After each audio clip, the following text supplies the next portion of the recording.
ก็14 นาทีแบ่เอาแบ่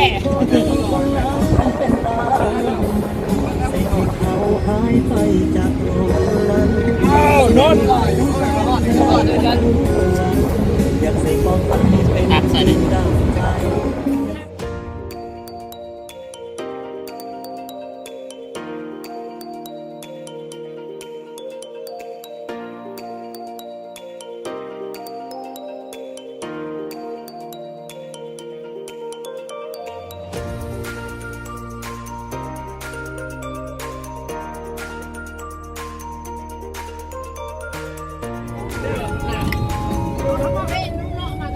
โง่อยู่ห่วยที่2คนไม่น่าห่วยตัวหนึ่งรอห่วยที่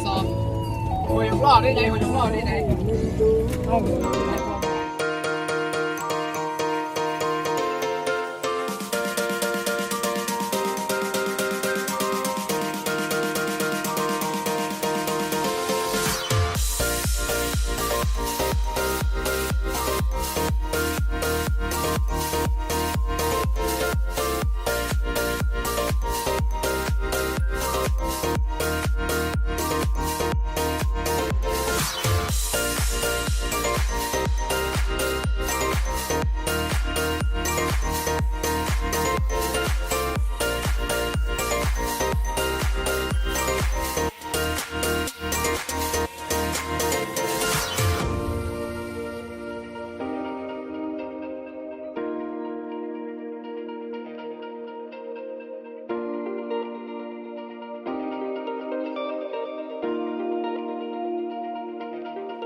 ขอสัมภาษณ์กันเนาะเอาเป็นอะไรเนาะจังได้ขายมะขามมะกล้วยมะกล้วยพี่เขามะกล้วยมะกล้วยแล้วไม่ดองก็มีเลยโอ้ยห่วยเอ้ยคุณเอ้ยเฮ็ด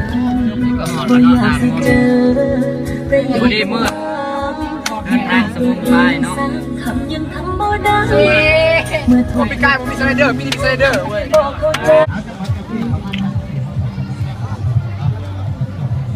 มาจับไปเลยจับแล้ว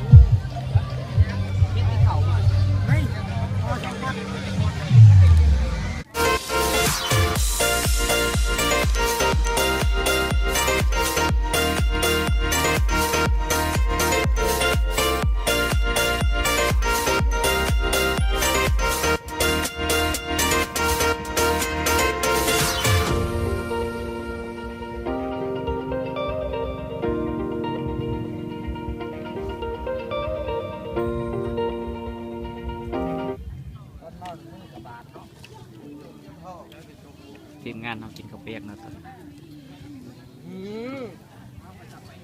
อุมามิเลยเนี่ยเดี๋ยวนะแก้วบท่านเนี่ยมันคือเขากินเบิ้ลไม่ใช่เอาจากโมงแล้วเนี่ย6 โมงแล้วเนี่ยตอนนี้ทีมงานเรากำลังจะไปล้างหน้าล้างตา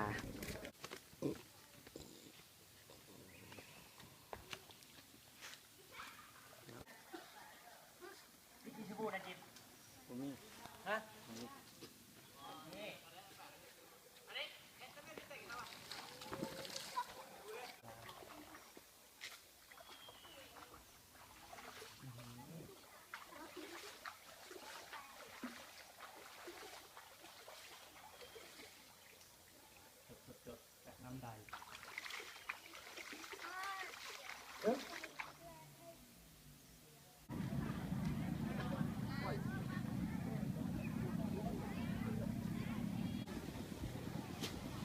เอามาจากนี้เด้อเอาเป็นอันที่มาเอาโปรโมทนาเนาะกะเชิญได้เด้อเนาะไว้ชักเกียนไปเพื่อเอาจะได้ไว้พระหับสินเนาะกับที่รวมกันทั้งหมดเนาะเป็นเงินเนาะ1,300,000 ขีดเอาครับสัพพิติโยโยจันโตสัพพะโลกวินัสจันตุมาเตวอนอติธรรมโมจายันนิตาสิโตเปตานาโวสาจักขตาโอลาลา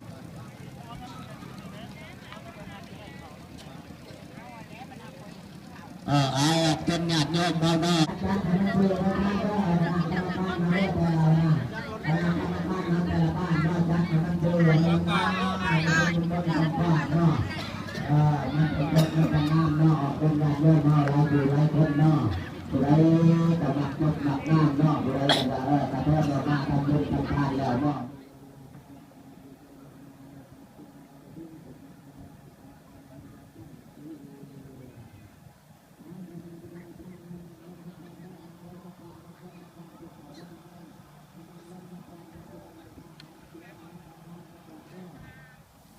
อันนี้ก็เป็นเสาแต่ทำไม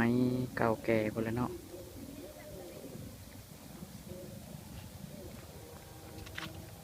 บริเวณหอบด่าน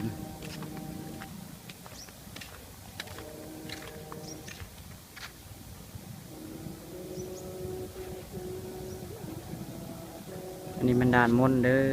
ด่านมนมีของเก่าแก่หลายเนาะที่ว่า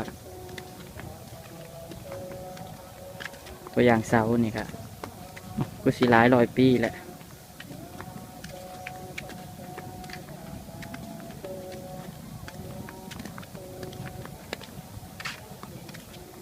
ที่พาไปเบิ่งบรรยากาศเนาะ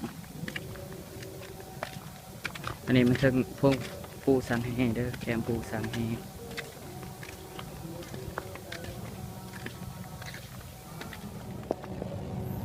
อันนี้แม่แคมปูวงเต้นปู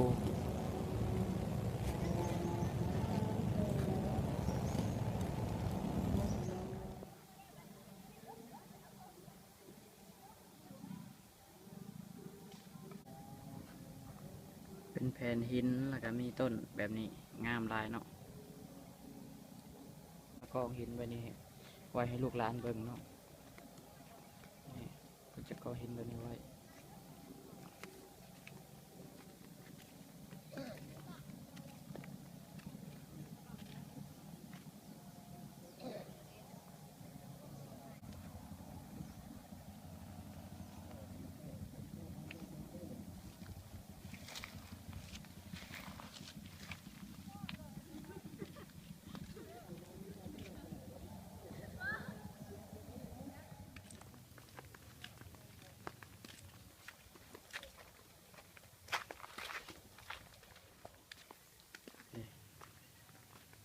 เอาไว้ประปา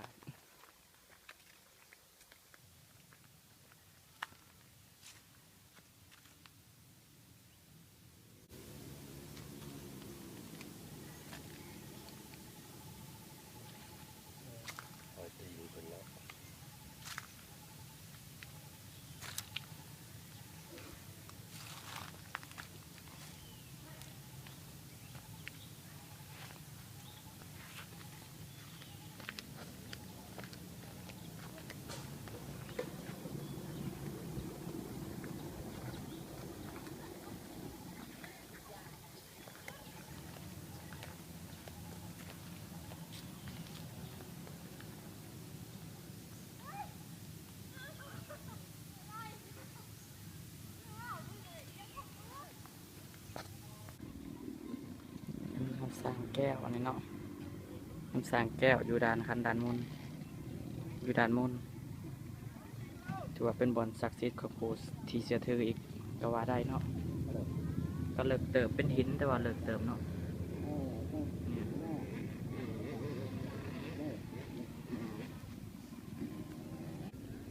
มามันนี่ก็คุ้มหลายเนาะเห็นเบิดน้ำสร้างแก้วแล้วก็ห้อยพระบาท